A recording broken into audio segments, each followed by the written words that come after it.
Not too much on my armpits, y'all. Like, I basically live at the airport now, so I haven't been sticking to any kind of schedule, but we're doing it now. So I'm trying to get it together.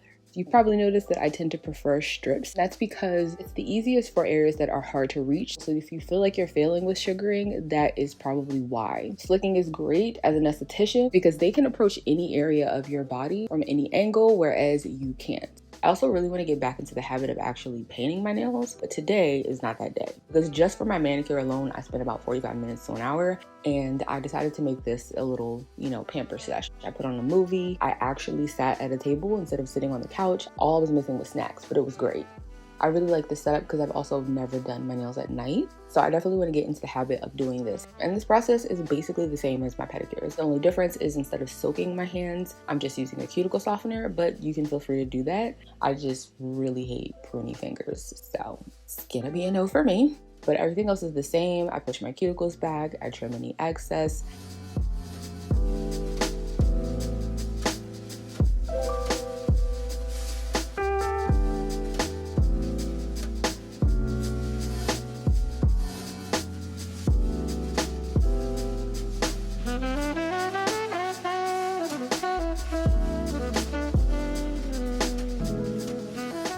Everything that I'm using I have linked in the description box as always, but I thought it would be fun to recap or even curate things like DIYs, maybe even recipes, since some of you have mentioned that you miss my cooking videos. Basically anything that I'm loving at the moment but haven't gotten around to filming or sharing on my socials. So I'm currently working on sending out my first newsletter, which of course I use Squarespace to create. I was recently scrolling through some of their new templates and I was just really inspired, like so much so that I decided not only to send out this newsletter, but to update and put my website back up. Before, I felt like I was just making it more complicated than it needed to be. I was stuck in freeze, too focused on determining which elements were just right, like perfect. But Squarespace recently launched features like Design Intelligence to help with that very issue, which uses AI to help you build a more personalized site by allowing you to visualize all of the little details and adapt their features to you or your brand.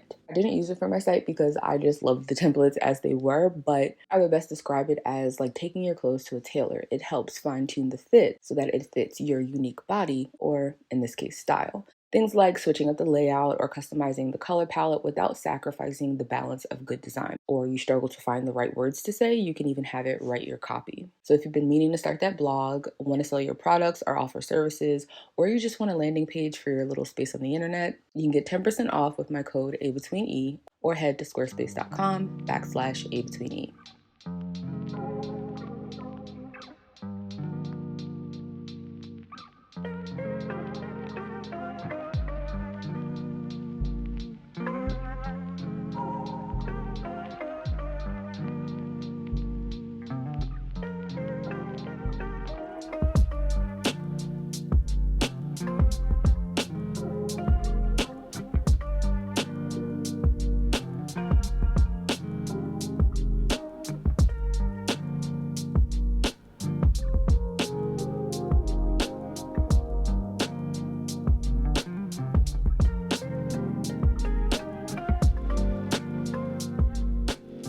Recently, when I upgraded my silicone socks to the full cover ones, that listing also happened to include gloves. So that was what made me buy it, because I was like, wait, why should my feet be the only ones to get special treatment? Like, I would just use a hand scrub and then put on some lotion and call it a day. So yeah, this is about to change your whole routine. Now I can do an oil bath, which is going to not only be great for the cuticle area, but the nails, because remember, there's tons of layers of keratin, and that's how you get peeling. But I don't plan to just do oil baths. You can use any product that you want with these. Like if you have a favorite essence or toner that you use on your face. And this way you can also reduce your waste by not having to buy the store-bought ones that you then throw away after each use.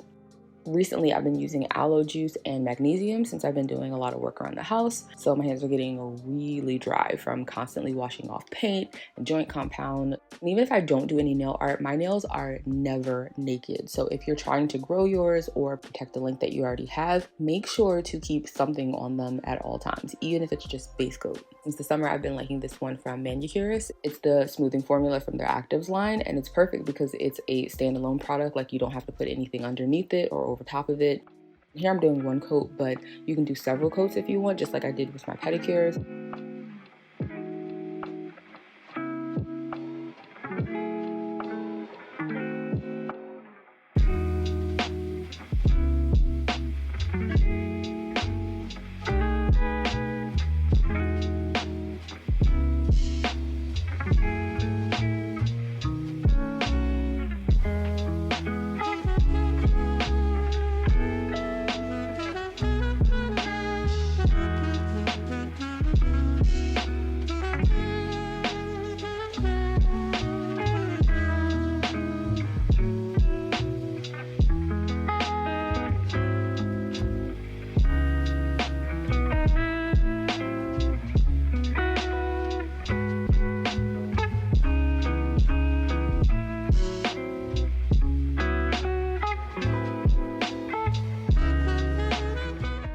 course, don't forget your cuticle oil, because I am convinced that this alone is what took my nails from constantly breaking to being able to grow them to any length. I believe massaging it in is what helps to stimulate the nail matrix and help with growth as well, so don't skip it.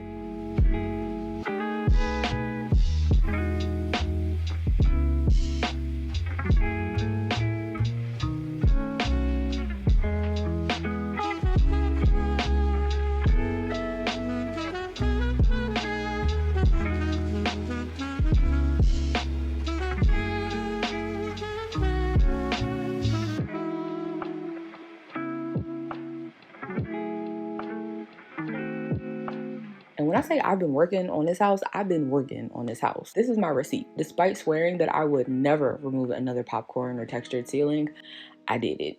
And this is the result. My hair was already dry because wash day should have been a week ago, but I postponed it. But now I've made it even worse by forgetting to wear a shower cap over this bonnet. So first, I'm gonna get this dust off my face with my favorite cleanser at the moment. Then use a clarifying shampoo to make sure that I have stripped not only the debris and like sweat from my scalp, but also any and all possible product buildup, which I'm guessing from the state of my hair is basically nothing. Like, this is the lowest inventory I've ever had of hair product right now.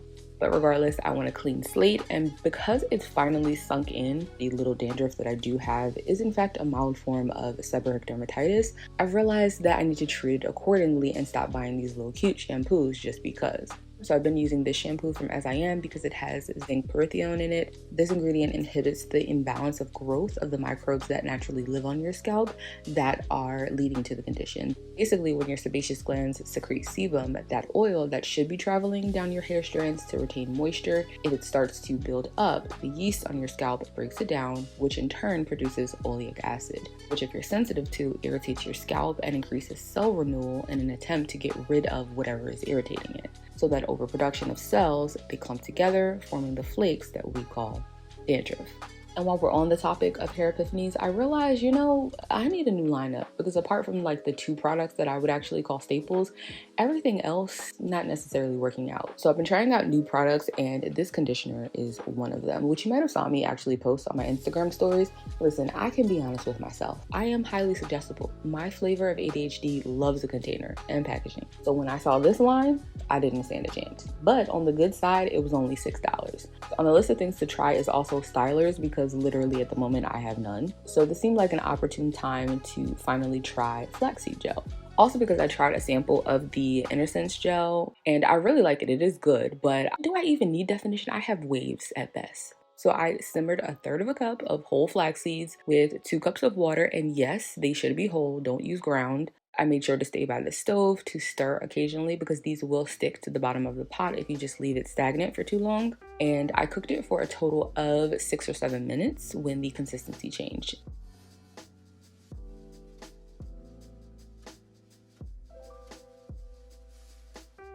I did want to use a stocking for this step because I knew I would need it for those little small pieces. So if you are going to use a strainer, use a fine mesh strainer. It'll do a better job.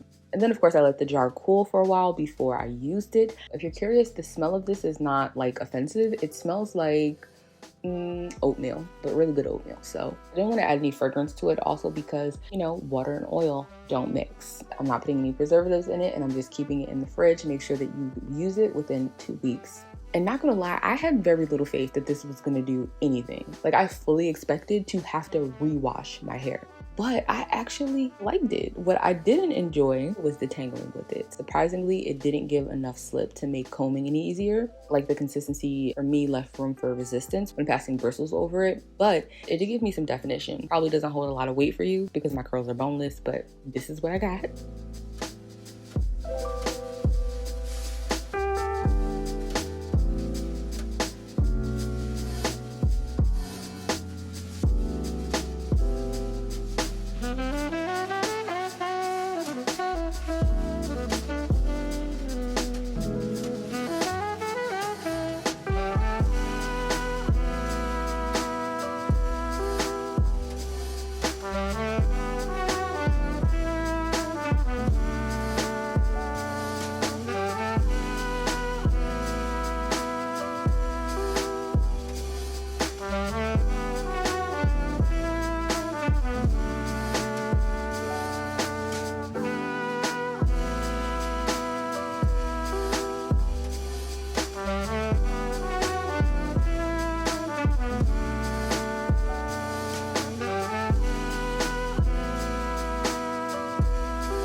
My hair felt really soft after diffusing it, and I would say it even imparted a little bit of shine. After blow drying, it was about 80% dry, and then I would say this is probably like 99%, if not fully dry. And after like 2 days, my hair was still fluffy with a little bit of definition, but definitely getting dry. So I would argue that surprisingly worked really well considering that I didn't put any leave-in conditioner underneath it.